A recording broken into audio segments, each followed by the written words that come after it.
अगली खबर क्या और ईआरसीपी को लेकर समझौता हो गया है। संशोधित पीकेसी लिंक परियोजना के आयोजन तथा डीपीआर तैयार करने के लिए संघ सरकार के साथ ये समझौता हुआ है।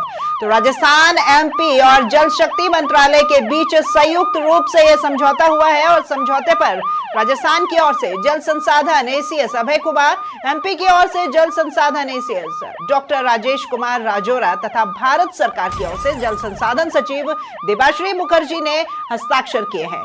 संशोधित पार्वती कालीसिंध चंबल लिंक की डीपीआर अब होगी तैयार और राजस्थान, एमपी तथा राष्ट्रीय जल विकास अभिकरण संयुक्त रूप से ये डीपीआर तैयार करेंगे। तो दोनों राज्य डीपीआर तैयार करने और उसे अंतिम रूप देने में अब करेंगे पूरा सहयोग और केंद्रीय जल आयोग द्वारा किया जाएगा सभी परियोजनाओं का जल्द आकलन।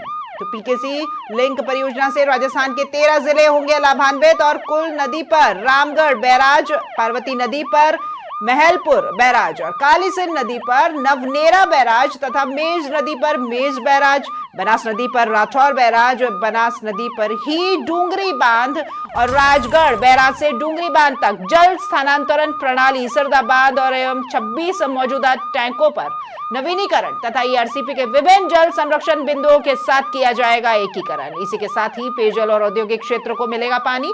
दोनों राज्यों में 2.8 लाख हेक्टेयर से अधिक क्षेत्र में सिंचाई का मिलेगा पानी। संशोधित पीकेसी लिंक से राजस्थान, एमपी को मिलेगा पानी और पार्वती व कूनो नदी से दोनों राज्यों में समान रूप से होगा पानी का आदान प्रदान।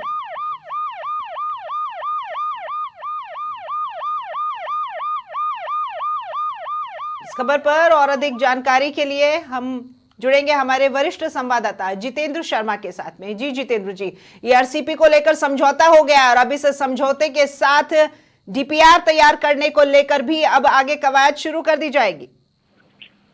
जी बिल्कुल सही है। जो नई सरकार बनी राजस्थान में, उसके साथ ही जो एमपी और राजस्थान के बीच में जो विवाद चला आ रहा था ईआरसीपी को लेकर, उसकी राह खुल गई केंद्र की मध्यस्थता की और उसके बाद अब दोनों राज्यों के बीच में केंद्र की मध्यस्थता के बीच ये समझौता हुआ, जिसमें राजस्थान की ओर से जो एसीएस डब्ल्यूआरडी है अभय कुमार, उन्होंने हस्ताक्षर किए। वहीं एमपी की ओर से जो डब्ल्यूआरडी एसीएस है डॉक्टर राजेश कुमार राजौरिया, उन्होंने किए।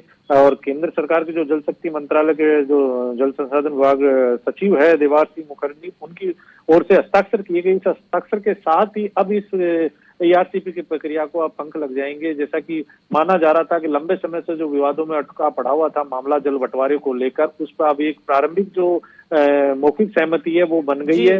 इसके साथ ही कुछ ऐसे मुद्दे हैं जिनके ऊपर जल के बंटवारे को लेकर निर्णय केंद्र सरकार के हाथ में रहेगा, उनको भी इस मुद्दे में शामिल किया गया है। तो राजस्थान के लिए अब जो 13 जिलों की पेयजल के साथ ही बड़े जो कृषि क्षेत्र से जुड़ा हुआ, औद्योगिक क्षेत्र से जुड़ा हुआ ये मामला था, ये महत्वाकांक्षी योजना थी जो विवादों के चलते अटकी पड़ी थी, उस योजना को अब आगे बढ़ने का रास्ता खुल गया है। उसकी डीपीआर तैयार होगी। जो लिंक परियोजना है पीकेसी की, वो तैयार होगी और इसमें दोनों राज्य सहयोग करेंगे और केंद्र को उसमें सलाह मशवरे से इस डीपीआर को तैयार किया जाएगा और उसके बाद इसको धरातल पे उतारा जाएगा। सबसे बड़ी बात राखी इसमें यह है कि जो राजस्थान का जो लाभान्वित होने वाला हिस्सा है वो राजस्थान के 13 जिले है, जिनमें कि एक तो कुल नदी पर रामगढ़ बैराज बनाया जाएगा, उसको पानी मिलेगा। पार्वती नदी पर जो महल बैराज है, महलपुर बैराज, उसको पानी मिलेगा। कालीसिंध नदी पर नवनेरा बैराज है, उसको पानी मिलेगा।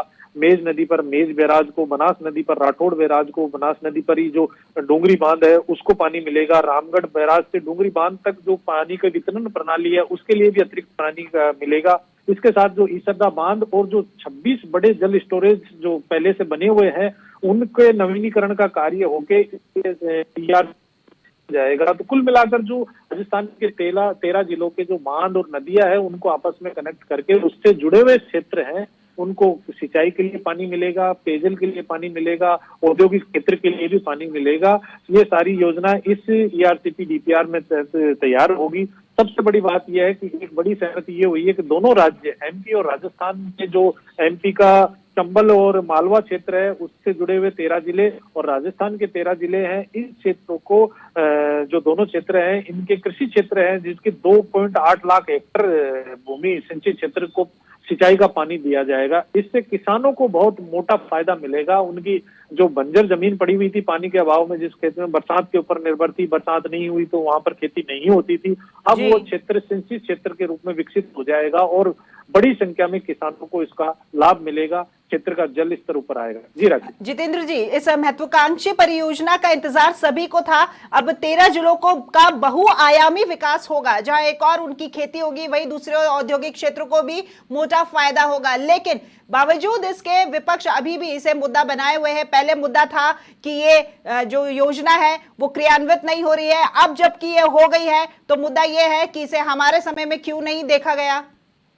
देखिए, ये पक्ष और विपक्ष की बात नहीं है। अगर ये एआरसी पे लेकर अगर राजनीति, अब तक जो राजनीति के चक्र चलते ये मामला अटका पड़ा था, अब वो रास्ता खुला है, सहमति बनी है। जल्दी इसकी लिंक जो पीकेसी की डीपीआर है वो तैयार होगी और उस डीपीआर के तैयार होते ही इसकी निविदाएं आमंत्रित हो जाएगी। इसमें केंद्र की ओर से 90% जो राशि है, इस पर जितना भी खर्चा आएगा वो केंद्र की ओर से 90% भुगतान किया जाएगा। वहीं 5-5% राज्य और केंद्र एमपी सरकार की ओर से किया जाएगा। यानी कि एक तरफ राज्य के ऊपर भार नहीं पड़ेगा, दूसरी तरफ जो पानी के कुछ हिस्सों को लेकर जो विवादित प्रकरण थे, जो विवादित क्षेत्रों में जल बंटवारे का मामला था, वो इसमें केंद्र के ऊपर छोड़ दिया गया है कि जो केंद्रीय जल आयोग है वो उस पर पानी की उपलब्धता के आधार पर निर्णय करेगा कि किस बांध को या किस प्रदेश को कितना पानी उस उपलब्धता के आधार पर मिलेगा। ये बिंदु केंद्र के ऊपर छोड़ दिया गया, उसी को आधार बनाकर ये समझौता किया गया है।